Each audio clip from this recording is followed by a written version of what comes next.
नमस्कार मित्रों, मैं ब्रजेश आचार्य अपने YouTube चैनल हिंदी दिग्दर्शन पर आपका हार्दिक स्वागत करती हूँ, अभिनंदन करती हूँ। आज हम कक्षा 12 की हिंदी में संकलित पाठ गीत, जो महादेवी वर्मा द्वारा रचित है, गीत का अध्ययन करेंगे। तो इस पाठ में महादेवी जी अपने प्राण रूपी पथिक को संबोधित करते हुए कहती हैं, चिर सजग आंखें उन्नीदी आज कैसा व्यस्त वाना, जाग तुझको दूर जाना।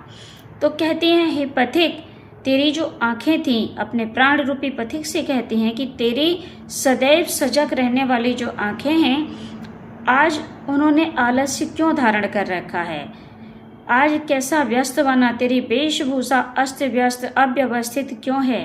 हे प्राण, जाग, तुझको दूर जाना है, अर्थात कठिन साधना करनी है। अचल हिमगिर के हृदय में आज चाहे कंप होले, या प्रलय के आंसुओं में मौन अलसित व्योम रोले। तो महादेवी जी के कहने का मतलब है कि चाहे कितनी भी घटनाएं हो जाएं, कितनी भी प्राकृतिक आपदाएं आ जाएं, परंतु तुझे उनसे घबराकर वापस नहीं लौटना है, भले ही सब सीधे से उल्टा हो जाए।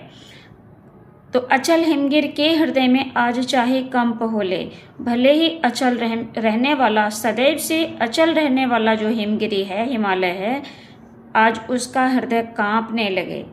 या प्रलय के आंसुओं में मौन अलसित व्योम रोले, अथवा व्योम माने आकाश, आकाश जो है प्रलयकालीन आंसुओं में रोने लगे, अर्थात बहुत अधिक प्रलयकालीन वर्षा करने लगे। आज भी आलोक को डाले तिमिर की घोर छाया। वैसे तो आलोक प्रकाश जो है वह अंधकार को नष्ट करता है, परंतु यहाँ तिमिर माने अंधकार, जो अंधकार है वो भले ही प्रकाश को पी डाले, अर्थात नष्ट कर दे। जाग या विद्युत शिखाओं में निठुर तूफान बोले, अथवा बिजलियों की शिखाओं में निष्ठुर तूफान बोलने लगे, परंतु पर तुझे है नाश पथ पर अपने चिन्ह छोड़ जाना। हे पथिक, हे प्राण रूपी पथिक, तुझे इस विनाश की बेला में भी अपने पद चिन्ह निरंतर छोड़ते हुए चलना है। जाग, तुझको दूर जाना। हे प्राण रूपी पथिक, तुम जागो, तुम्हें दूर जाना है।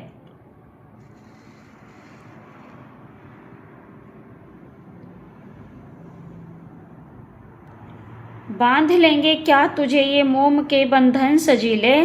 तो कवित्री इन पंक्तियों के माध्यम से सांसारिक मोह माया, क्षणिक सुख और बंधनों को त्याग कर अपने लक्ष्य की ओर निरंतर आगे बढ़ने का संदेश दे रहे हैं।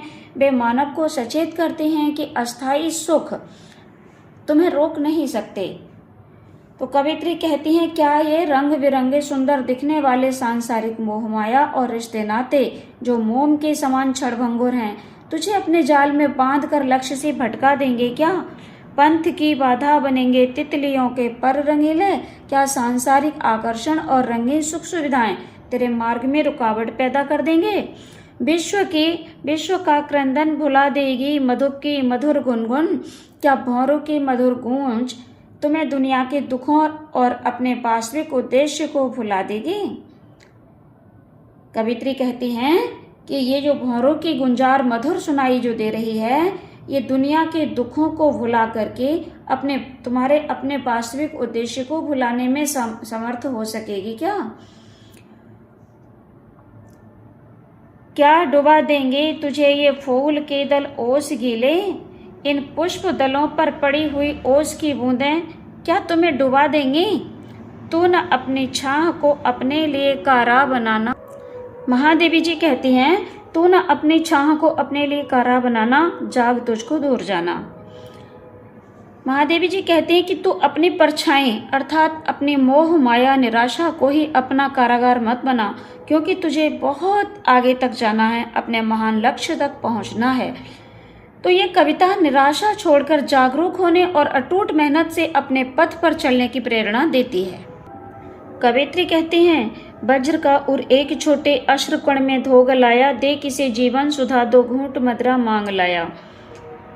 तो कवित्री अपने प्राण रूपी पथिक से पूछ रहे हैं कि क्या तुमने अपने कठोर अडिग हृदय को एक छोटे से दुख या आंसू के कारण कोमल बनाकर गला दिया है, अर्थात क्या थोड़ी सी कठिनाई या भावुकता देखकर तुम हार मान रहे हो। तुमने अपनी जीवन रूपी अमूल्य शक्ति को किसे दे दिया है?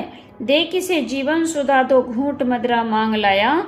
तो कवयित्री यही बात कह रही हैं कि तुमने अपनी जीवन रूपी अमूल्य शक्ति को या अमृत को किसे दे दिया और बदले में अज्ञानता या आलस्य रूपी मदरा क्यों ले ली? क्या तुम अब अपने लक्ष्य को छोड़कर क्षणिक सुख की ओर आकर्षित हो गए हो? ऐसा है क्या? तो मूल भाव ये है इस पंक्ति का, एक विपरीत परिस्थिति में भी धैर्य बनाए रखने और भावुकता में आकर अपने कठोर निश्चय को कमजोर ना करने की प्रेरणा दी है। ये राष्ट्र प्रेमियों को आलस्य त्याग कर लक्ष्य प्राप्ति के लिए जागृत होने का संदेश देती हैं।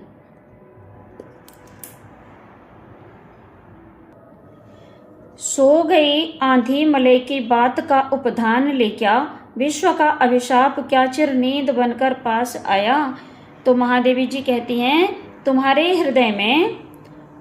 हृदय में संसार के अत्याचार उत्पीड़न के विरुद्ध भयंकर तूफान उठ रहा था, किंतु आज तुम काल्पनिक सुख के मलय के सदृश सुगंधित तकिया लगाकर सांसारिक आसक्ति में डूब रहे हो।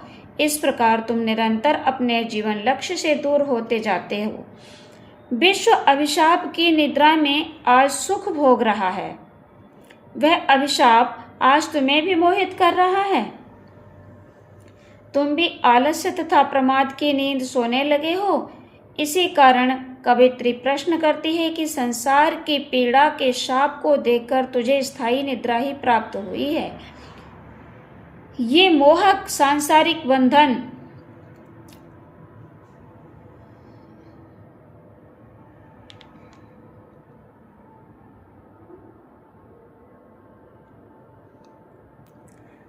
तुम्हें विनाश पथ की ओर ले जा रहे हैं। इसलिए हे प्राण रूपी पथिक, हे पुत्र, यदि तुम अमरता प्राप्त करना चाहते हो तो क्यों मृत्यु को उर में बसाना। तो इस मृत्यु को, विपरीत आचरण से मृत्यु को तुम अपने हृदय में क्यों बसाना चाहते हो? इसलिए जागो, तुम्हें बहुत दूर जाना है, अर्थात कठिन साधना करनी है।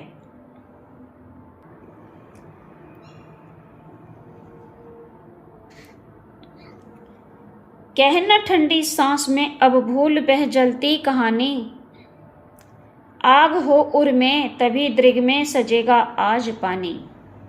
कवयित्री कहती हैं कि हे प्राण रूपी पथिक, तुम निराश होकर ठंडी सांस ना भरो और अपने विरह की व्यथा की जो कहानी है तुम्हारी, उसे भूल जाओ।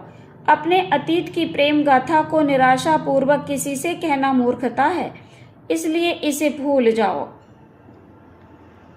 जब हृदय में किसी से मिलने की आग जलती है,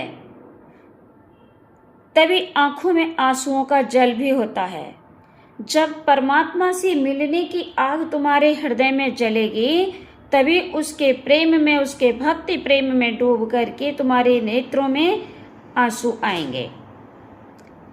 हार भी तेरी बनेगी माननी जय की पताका, राख क्षणिक पतंग की है अमर दीपक की निशानी।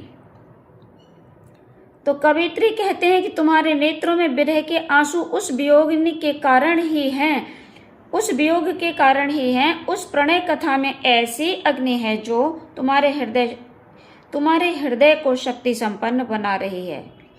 प्रिय के वियोग की पीड़ा को लेकर जीवन के पथ पर बढ़ते जाने में यदि तुम्हारे प्राण पखेरु उड़ जाते हैं, तुम्हारी पराजय हो जाती है, तो ये तुम्हारी विजय की अमर कहानी बन जाएगी।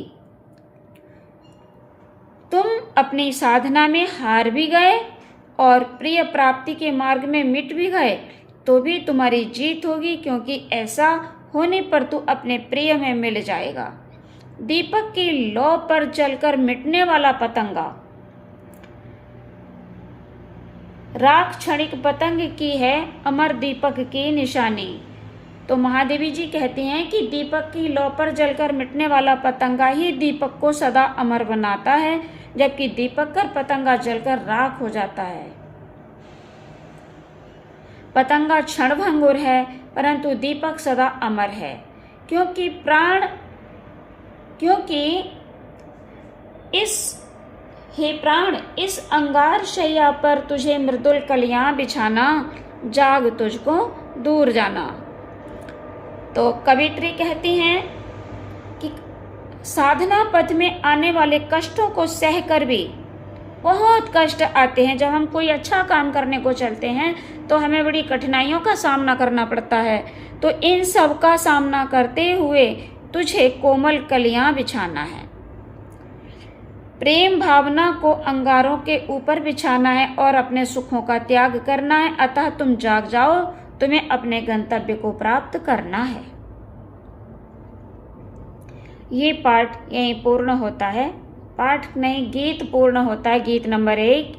मिलते हैं नए गीत के साथ अगले वीडियो में, तब तक के लिए जय हिंद, जय भारत।